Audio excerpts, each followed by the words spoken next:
Halo Sobat Esensi, ya ketemu nih sama kita nih di program namanya Ngulik-Ngulik. Kali ini kita mau ngomong apa nih Mas? Kita udah kedatangan tamu namanya Mas Akram. Mas Akram nih akademisi dan praktisi ya pokoknya ada hubungannya sama politik-politik gitulah ya. Halo Sobat Esensi, ketemu lagi sama saya.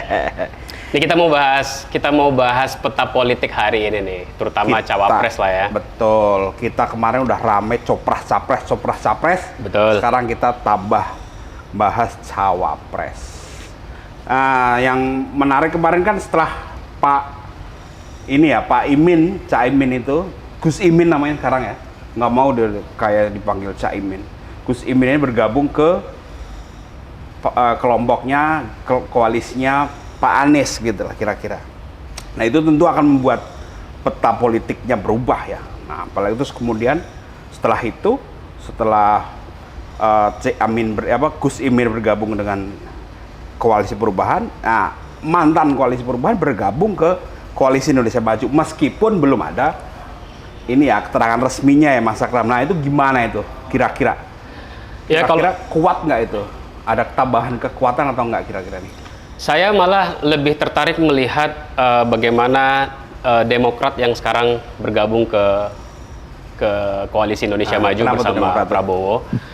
Ya di satu sisi pasti menambah kekuatan ya, kekuatan elektabilitas, kekuatan support dari Demokrat dan para pendukungnya.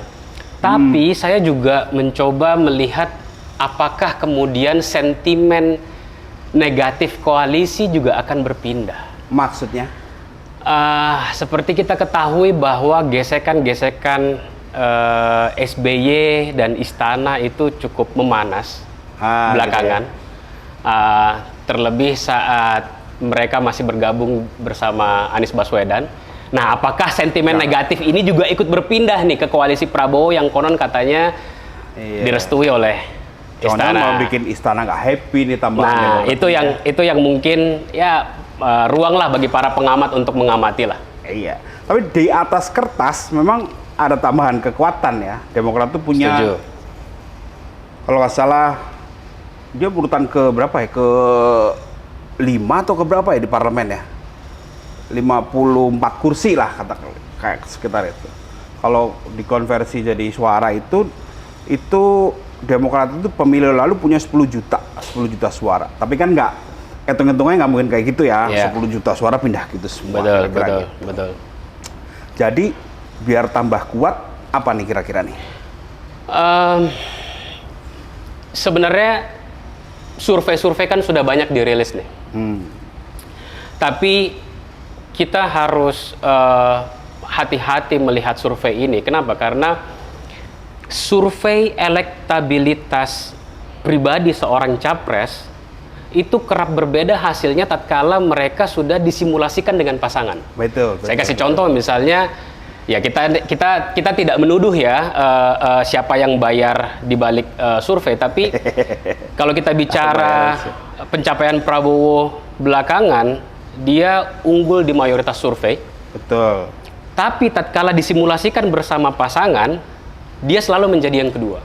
Jadi kalau misalnya kita bicara Ganjar, saat itu nama Ridwan Kamil masih memepet Ganjar. Jadi simulasinya Ganjar, Ridwan Kamil, kemudian Prabowo, Erik.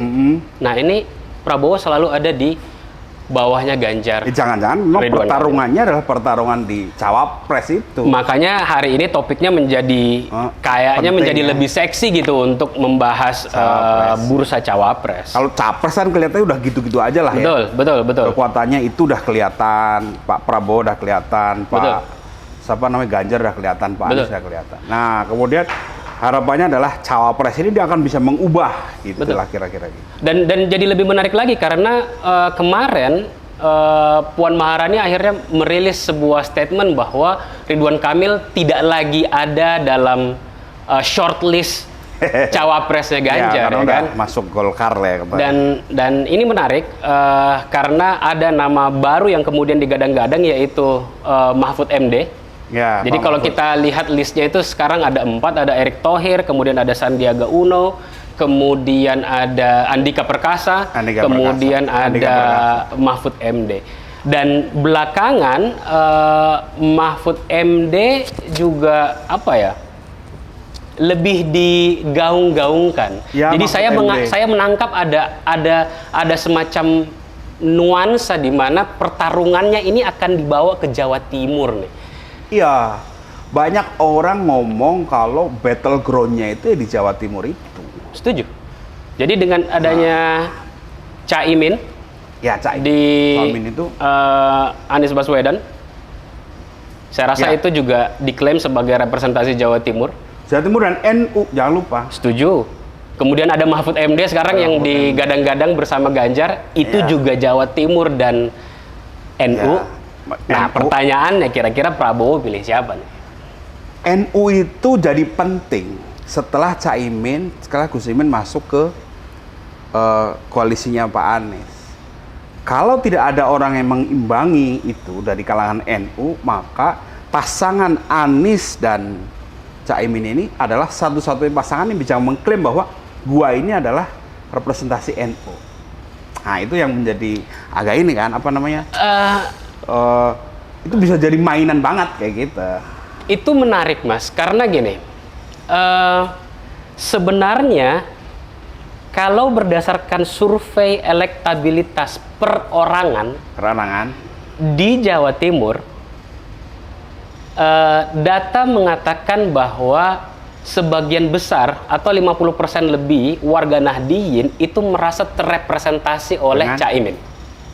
Tetapi elektabilitasnya itu relatif sama dengan Sandiaga Uno dan Erick Thohir. Dan juga Ridwan Kamil ada di angka belasan persen, 15-an persen. Jadi saya justru melihat, karena yang ramai di media hari ini itu adalah Ganjar dengan bursa cawapresnya. Yang cukup misterius ini adalah Prabowo. Karena bursa cawapresnya ini menjadi misteri. RK tidak lagi ada di Ganjar. Konon katanya begitu, walaupun info yang saya dapatkan komunikasi antara RK dan PDIP masih terjalin intensif. Tapi kalau RK tidak lagi bersama Ganjar, pertanyaannya apakah kemudian Prabowo serta-merta akan mengambil Ridwan Kamil? Karena ya mungkin harapan sebagian orang seperti itu ya, tapi di atas kertas suara Ridwan Kamil itu beririsan dengan suaranya Prabowo di Jawa Barat. Apakah Ridwan Kamil bisa menambah suara signifikan kepada Prabowo tatkala dipasangkan? Tapi itu kemudian di Jawa Barat doang tapi saya yakin Ridwan Kamil sekarang juga sudah bermetamorfosa menjadi tokoh nasional ya. Nah, tapi ada kabar bahwa selain 3 tokoh NU itu ya, ada 2 tokoh NU itu, ada Caimin, Gus Imin, ada Pak Mahfud juga. Ada satu lagi Khofifah. Nah, yang harus diperhatikan bahwa Khofifah ini kurang apa coba kekuatannya. Dia itu 3 kali punya pengalaman elektoral di Jawa Timur. Dan terakhir menang. Jadi lu bisa bayangin bahwa Bu Khofifah ini punya knop di Jawa Timur yang setiap saat bisa ditekan on kayak gitu kan, kira-kira gitu. Itu saya setuju. Pasti ada nama Khofifah itu tidak pernah menjadi rockstar di survei nasional. Betul. Tetapi beliau mendapatkan kurang lebih angka 30% dalam kapasitas beliau sebagai gubernur hari ini dan mencalonkan diri lagi sebagai gubernur periode kedua. Besok di pencalonan ketiganya Bu Khofifah, Caimin itu kalah, calon Caimin kalah. Dan ini adalah potensi. Pertanyaannya adalah apakah Prabowo akan melirik itu? Nggak tahu. Ya kalau kita mau memperseru keadaan ya, kalau misalnya simulasinya adalah Ganjar Mahfud, kemudian Anies Caimin, kemudian Prabowo Khofifah, maka ya betul-betul battleground-nya ada di Jawa Timur. Betul. 31 juta suara tuh TPS. 31,4 juta. 31 sekian juta suara di Jawa Timur akan diperebutkan. Setuju. Gitu kira-kira. Tapi yang saya mau garis bawahi, daripada kita ngomong panjang lebar kita sudah bahas nih petanya. Yang saya mau garis bawahi adalah ternyata komunikasi politik di Pilpres kali ini sangat cair. Smooth. Sangat cair. Jadi Dan ini saya tangkap sebagai sebuah pesan dari para elit bahwa ini adalah pesan persatuan. Ya, gitu. ini good message. Betul. Jadi komunikasi politik yang sangat cair di antar koalisi, Ya, kemudian betul. kita ada AHY yang pamit ke Puan bahwa Ya. dia tidak lagi mau merapat ke PDIP karena sudah melabuhkan hatinya di Prabowo. Ini adalah sebuah pesan-pesan persatuan. Jadi Ya, betul. saya pribadi berharap dengan pesan-pesan seperti ini Indonesia tidak lagi terkotak-kotakkan dengan pemilu presiden. Iya. Jadi partai-partai saat ini walaupun kelihatan perebutannya, tapi mereka melakukan perebutan kekuasaan dan itu biasa lah ya, namanya juga persoalan elektoral gitu kan. Nah, partai-partai itu melawan komunikasinya dengan baik gitu ya. Pak Erlangga itu menurut saya, Pak Erlangga Hartarto itu, menurut saya dia membawa cara berpolitik yang pembawaannya kan santai, jadi tidak kelihatan bertarungnya kayak gitu lah, kira-kira begitu. Pernah nggak Mas Akram dengar ada upaya untuk membuat Pilpres 2024 ini hanya jadi 2 poros? Isu itu lagi hype-hype-nya nih 2 hari terakhir. Walaupun kita tidak tahu siapa yang akan ada di poros tersebut. Konon Tapi ceritanya istana gitu, pengen 2 poros punya mereka doang. saya tidak mau gegabah lah ya untuk menuduh siapa man behind the scenes dari isu itu. Tapi begini, banyak kekhawatiran dari mantan kader partai pendukung Anies Caimin, mantan ya, yang mengatakan bahwa wah kayaknya susah nih mereka untuk sampai ke meja pendaftaran KPU. Mereka tuh maksudnya Anies dan jadi yang bakal hilang dari poros itu adalah Anies dan Caimin.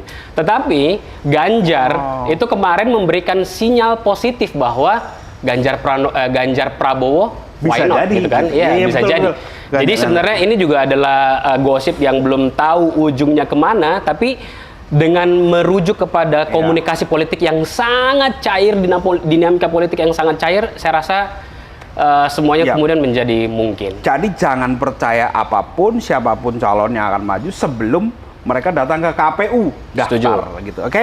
Tapi mungkin sebagai penutup ya, Mas Nazar, bahwa saking cairnya komunikasi politik ini, bahkan sampai ada isu 2 poros, saya melihat itu sebagai pesan-pesan persatuan justru. Jadi pesan-pesan elit yang menggambarkan bahwa ini loh, kami berkompetisi di atas, sangat cair, no baper-baperan. Jadi betul. Jadi semua bisa berteman. Setuju. Dan kita berharap masyarakat Indonesia di Pilpres 2024 tidak lagi terkotak-kotak secara tajam. Kotak-kotak kayak baju yang dulu dong. Saya nggak nyambung ke situ ya Mas ya. Tapi intinya kelompok-kelompok masyarakat kemudian tidak terjadi gesekan-gesekan tajam yang kemudian bersifat menahun dan betul. Berkelanjutan gitu bapernya. Saya rasa kita sebagai masyarakat kita amini pesan elit ini untuk bersatu lah. Ya, bertarung boleh 5 tahun sekali. Setuju. Setelah itu ya biasa lagi dong harusnya. Setuju. Oke. Semuanya akan bersatu pada waktunya untuk kesejahteraan rakyat. Sip, baik. Sobat Esensi, tadi udah ngobrol-ngobrol sama Mas Akram ya. Kita coba kulik soal peta politik cawapres kita dan diakhiri dengan ya kayak gitulah ya, kita bahas macam-macam itu. Baik, terima kasih. Terima kasih Mas Akram. Sama-sama, Mas Azhar. Kita ketemu lagi. Bye. Sampai ketemu.